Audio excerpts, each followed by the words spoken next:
Lula eleito novo presidente do Brasil. Primeiramente, quero agradecer a todos que acompanharam a apuração ao vivo no segundo turno. Nós ficamos juntos das 5 da tarde até as 8 horas da noite. Quero de coração agradecer cada um de vocês que estiveram junto comigo. Aí você tá vendo, né? 100% das sessões totalizadas. O Lula teve 60.345.000 votos e o Bolsonaro teve 58.206.000 votos. Foi uma eleição bem acirrada, bem apertada. E no vídeo de hoje a gente vai falar sobre o que esperar daqui para frente do governo Lula. E já teve vários políticos que parabenizaram o Luiz Inácio Lula da Silva, o Nicolás Maduro, que é o presidente da Venezuela, parabenizando Lula, dizendo que a democracia triunfou no Brasil.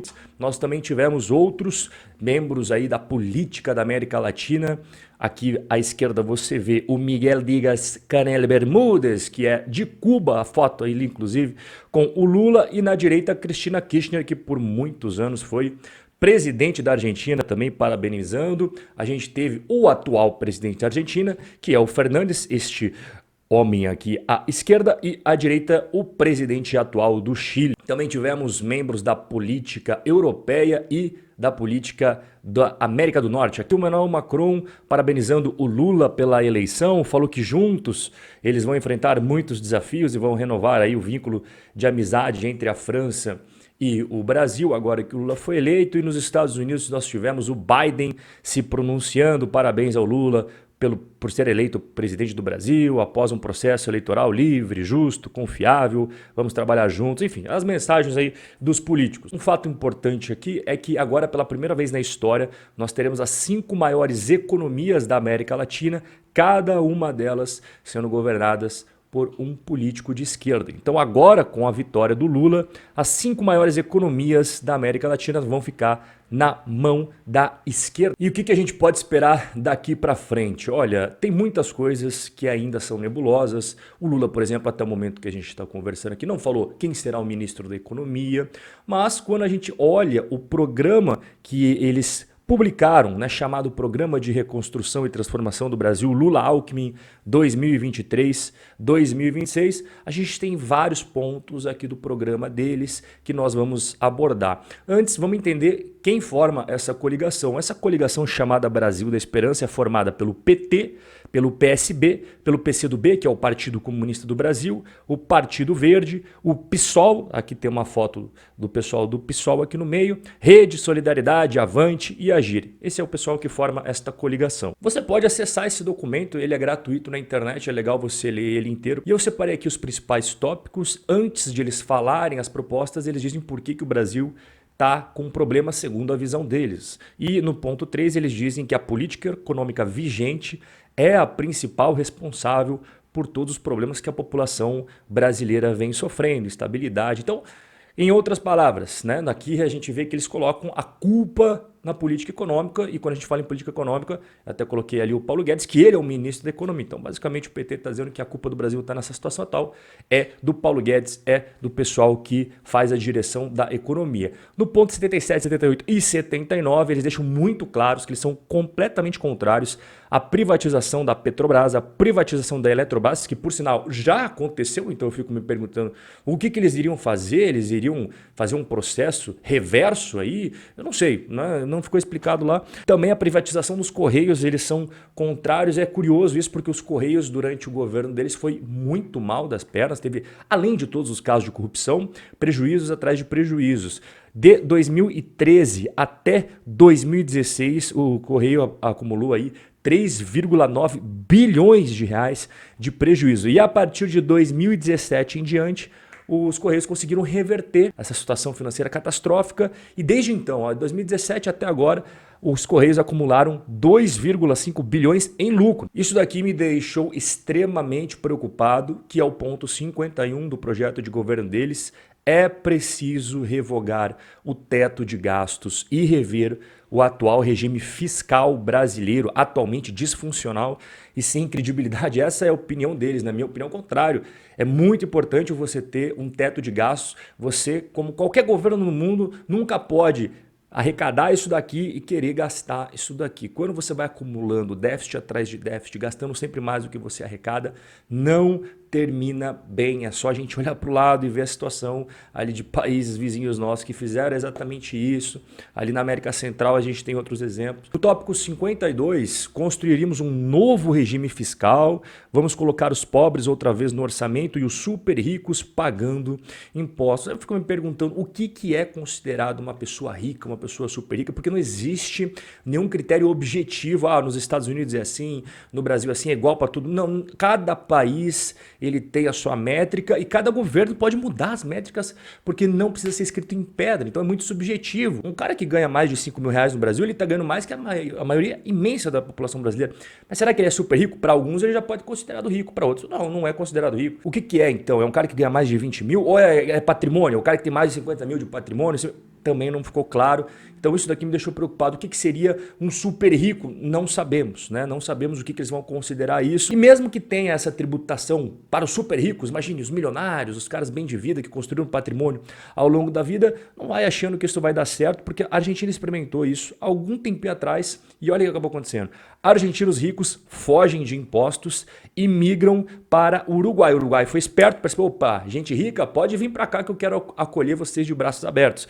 Para atrair entre 100 a 200 mil argentinos, o presidente uruguaio reduziu os requisitos para que eles possam firmar residência no país. O ponto 59, reduzir a volatilidade da moeda brasileira por meio da política cambial. Hoje o Brasil ele tem um banco central independente, um banco central que está fazendo um excelente trabalho, na minha opinião, até o momento, só que, pelo visto, a ideia deles não é ter tanta liberdade assim, né? É ter mais uma restrição ali de como que o dólar pode flutuar em relação ao real. Eu não gosto disso, sabe por quê? Porque acaba caindo no mesmo cenário da Argentina. A Argentina tem o câmbio oficial, que em tese seria para você controlar e todo mundo seguir aquilo ali, só que junto com isso tem vários outros câmbios, porque o mercado vê que aquele câmbio oficial não reflete a realidade. Por exemplo, na Argentina você tem o dólar Qatar, para quem quer ir para a Copa do Mundo, você tem o dólar Coldplay, ir às compras ou fazer negócio é quase missão impossível na Argentina. Além disso, os empresários reclamam de burocracia e impostos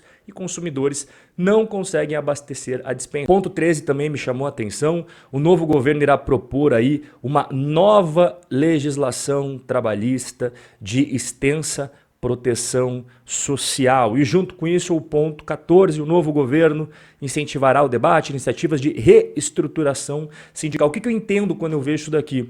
Exatamente oposto àquela reforma que foi feita para simplificar as relações de trabalho e também diminuir o poder que os sindicatos possuem tanto sobre os empresários quanto aqueles trabalhadores que não se sentem muito bem representados pelos sindicatos, mas eram meio que obrigados a financiar eles. A gente teve essa reforma dentro das leis trabalhistas, nas questões sindicais, parece que o PT quer voltar com isso aí, fica aquela insegurança. Será que vai voltar? Será que não vai voltar? Será que tudo que foi feito até agora vamos olhar e não, ó, vamos desfazer, vamos voltar como é que era na época da Dilma, do Lula?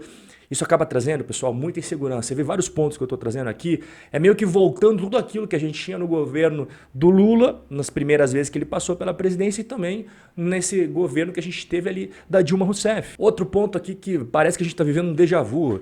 Ponto 17, promoveremos a reconstrução da Seguridade e da Previdência Social, ou seja, toda aquela reforma que a gente teve da Previdência alguns meses antes de estourar o C19, que se o Brasil não tivesse feito aquela reforma, o buraco ia ser muito pior no C19, então ainda bem que conseguiu passar. Foi enxuto, a verdade foi que deu para aprovar, mas assim, o Brasil, se não tivesse feito, passaria ali março de 2020, abril de 2020 e os meses subsequentes ao C19, uma situação fiscal muito pior. Do ponto 76, será necessário proteger o patrimônio do país, recompor o papel indutor e coordenador do Estado e das empresas estatais, ou seja, aquele modelo econômico, que é o modelo econômico que a gente está vendo o Paulo Guedes, ele tentar colocar em prática é menos Estado e mais liberdade para os empresários, para as empresas conseguir fazer os negócios dele, né? Diminuir a burocracia, diminuir a mão do Estado ali na economia brasileira. E a ideia é que esse novo governo tenha completamente o contrário. Está claro aqui no projeto deles, né? E eu até coloquei ali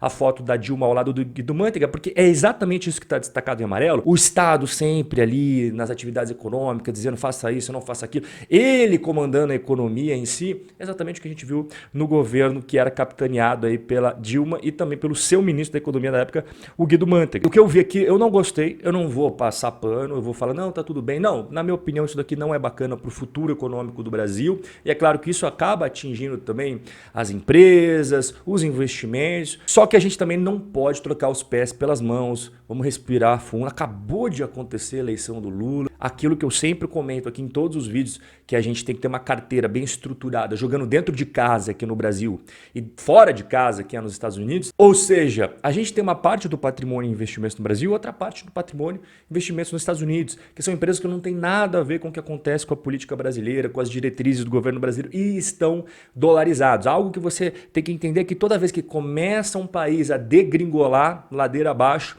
o dólar acaba sempre se valorizando. Você vê o que aconteceu na Venezuela, você vê o que aconteceu na Argentina, você vê o que acontece com qualquer país do mundo, o dólar sempre acaba valorizando. Então, quando você tem patrimônio em empresas sólidas, como por exemplo, McDonald's, a Nike, a Apple, além de ter aquela solidez daquela empresa, aquilo está em dólar, que é mais uma camada de proteção para você. Pensa com carinho, você começar aos pouquinhos dolarizando, porque você acaba colocando a sua cabeça à noite no travesseiro e dormindo com mais tranquilidade, sabendo que não é 100% do seu patrimônio que está no Brasil. Você tem uma parte fora que te dá um pouquinho mais de tranquilidade caso as coisas venham a, E em relação aos investimentos no Brasil, bom, o que eu vi aqui eu não gostei. Agora, se eles vão conseguir implementar tudo isso, eu também tenho minhas dúvidas. Por quê? Porque como eu falei aqui em vídeo anterior no YouTube, o Congresso brasileiro, tanto o Senado Federal quanto os deputados federais, os que foram eleitos agora há pouco, eles vão formar uma grande e ampla maioria de centro-direita. Então políticas aqui mais extremas, políticas que podem ali ser mais complicadas,